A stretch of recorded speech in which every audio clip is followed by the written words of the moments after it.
Hello and welcome to the Ruby Tuesday. My name is Ruben, and today I'm diving into Netflix's new British drama, Black Doves. This new series blends espionage, personal betrayal, and Christmas-time London in a sharp yet familiar tale of friendship, sacrifice, and gritty action. But is it worth a watch?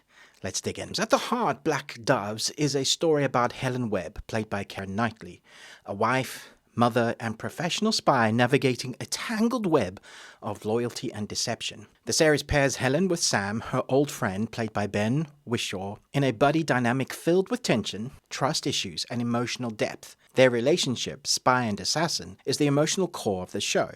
It's part mentor-student, part equal partner, and their chemistry is undeniable. It was a lot of fun seeing them together on screen when they are on screen together. The story works to balance high-stakes geopolitical conspiracies with intimate human drama, but it leans into some very familiar tropes to get there. However, for me, Ben Wishaw's complicated backstory is the actual heart of the story, and it's wonderfully mixed into the plot. At times, it can feel like it's getting a bit sidetracked, like it forgot that it was actually a spy thriller series, and then goes, oh yes, I remember, and then we jump back into the cloak and dagger of things. Ben plays an assassin with a complicated past. From his parents to his relationships, he is a bit broken, and that plays massively into the stories of the main protagonists. But I'll get back to that in just a bit. The action sequences are well done, and are often the highlight of each episode. Gritty, hand-to-hand combat, intense shootouts, and thrilling chases throughout London's atmospheric streets. This is the kind of grounded raw action you'd expect from a story steeped in the spy genre. However, this series tries to elevate itself through its creative cinematography.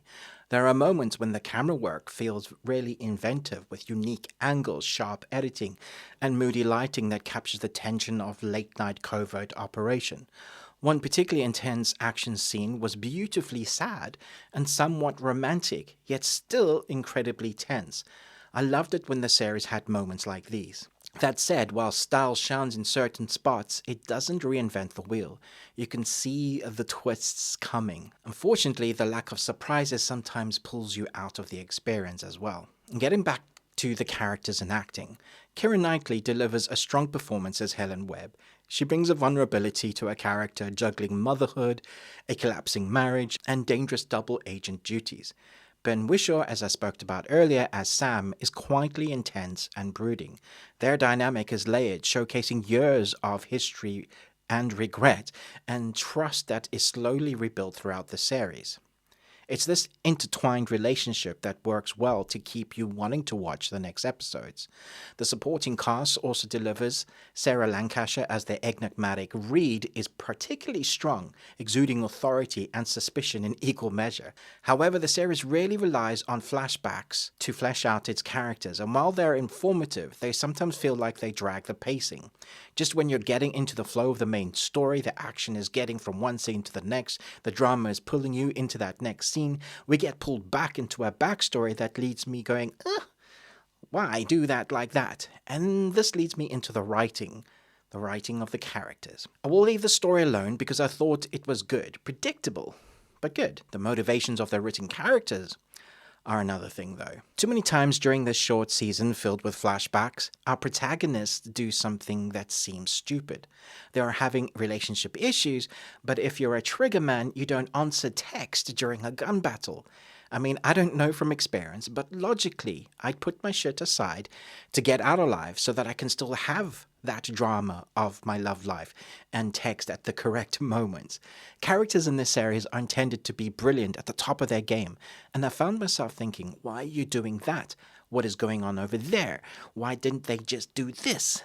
This was frustrating because I needed to believe that these characters are what they are supposed to be at the top of their games. Super spies, super assassins, and I just didn't buy it all of the time here. The score and overall vibe. The score complements the spy thriller vibe and dramatic orchestration and modern synthy tones. It's atmospheric and helps to build tension even when the writing falters. Overall, Black Dove feels familiar. The themes of betrayal and sacrifice and loyalty are handled well, but not uniquely. It's predictable, but that doesn't take away from the enjoyment that the series has to offer. It's the kind of series where you know what you're getting when you're going into it, but you'll stick around for the journey because the performances and action are engaging enough for you to want to kind of find out what's going to happen, even though you know exactly what's going to happen. So my final thoughts is this. If you're a fan of spy thrillers, Black Doves will scratch that itch. It's not breaking new ground, and the predictability and character decisions might take some of the wind out of your sails, but the gritty action and the solid performances make it worth a watch. It's a nice little holiday set espionage tale, but don't go in expecting to be blown away. So I'm giving Black Doves a solid 3 out of 5 Nicolas Cages. You got one. It's enjoyable, but not groundbreaking. Let me know what you thought in the comments below. Did you guess all the twists? And don't forget to like and subscribe for more reviews like this from me at the Ruby Tuesday. But most of all, until next time, remember, live long and Tuesday.